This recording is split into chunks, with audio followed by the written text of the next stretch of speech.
प्रिय भक्तों, जय श्री राम। स्वामी रामदास जी की पुस्तक स्वामी राम सुखदास जी की पुस्तक जीवन का सत्य से कुछ स्वामी राम सुखदास जी के उपदेश। श्रीमद् भगवद गीता की महिमा। कर्मयोग पर प्रवचन। उन्नति क्या है? स्वामी राम सुखदास जी कहते हैं, उन्नति क्या है?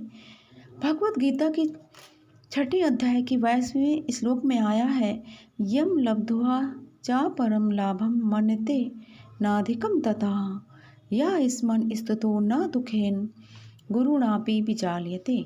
जिस परमात्मा की प्राप्ति रूप लाभ को प्राप्त करके उससे अधिक दूसरा कुछ भी लाभ नहीं मानता, और जिस परमात्मा की प्राप्त रूप अवस्था में स्थित होकर बड़े भारी दुख से भी विचलित नहीं होता, यह श्लोक मनुष्य की उन्नति की पहचान का थर्मामीटर है।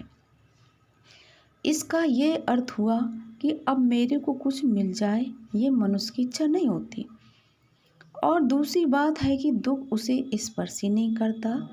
इसका तात्पर्य हुआ कि मरने का भय, जीने की इच्छा, पाने की लालसा सब मिट जाते हैं और कोई काम करने को बाकी नहीं रहता। तब समझना चाहिए कि मनुष्य जीवन में आकर हमने उन्नति की और जीवन हमारा सफल हो गया।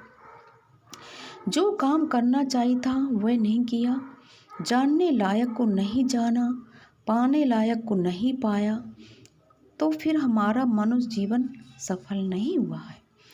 स्वामी राम सुखदास जी कहते हैं कि स्कूल में पढ़ते समय अनुभव किया होगा कि यदि पाठ याद होता है तो निरीक्षण के लिए या परीक्षा के लिए कोई आता है और आपसे पूछता है तो इसमें आपको आनंद आता है। परंतु किसी छोरे को यदि पाठ नहीं याद होता तो वह छोरा पीछे को हो जाता है और सोचता है कहीं ये मेरे से न पूछ ले। ऐसा भय लगता है। भय क्यों होता है? भय इसलिए होता है कि जो पढ़ाई की है वो ठीक नहीं है। ऐसे ही मानव शरीर ब्रह्म विद्या का अध्ययन करने के लिए मिला है।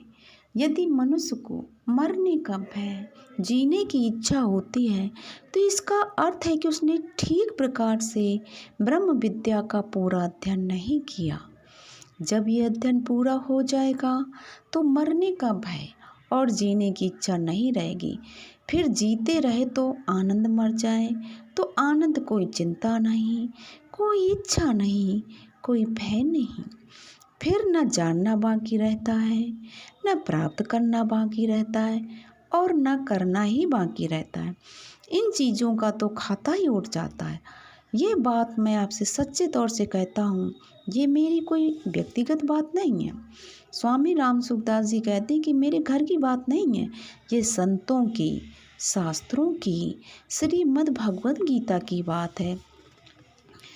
मनुष्य में एक करने की, एक जानने की और एक पाने की 3 शक्तियाँ स्वाभाविक होती हैं। मनुष्य जब तक अपने लिए करता है तब तक वह कृतकृत नहीं होता, परंतु जब करने लायक काम कर लेता है तब मनुष्य कृतकृत हो जाता है, अर्थात उसे कुछ भी करना बाकी नहीं रहता है।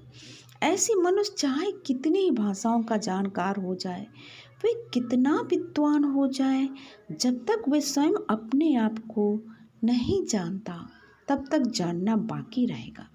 परंतु जब अपने आप को ठीक ठाक जान लेगा फिर जानना बाकी नहीं रहेगा। स्वामी राम सुखदास जी कहते हैं कि इसी प्रकार पाना कब तक बाकी रहता है? जब तक कि प्रभु दर्शन, प्रभु प्रेम की प्राप्ति न हो जाए।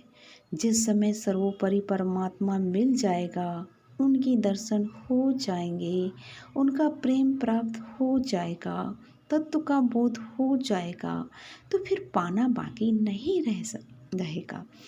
और ये 3 बातें मनुष्य जन्म में ही हो सकती हैं।